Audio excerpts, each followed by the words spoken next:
জয় শনিদেব কি, জয় বাবা লোকনাথ কি, জয় সর্বদেব কি, জয় মহারাজ কি, জয় ভক্তবৃন্দ কি, জয় জয় শ্রী সাধু গুরু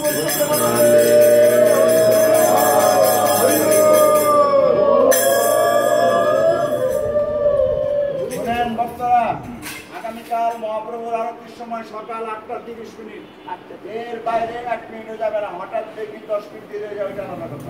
কিন্তু এখন বেলা বাজে 10:45, এত বেলা আরতি করা সম্ভব না। লোকে আপনার খারাপ বলে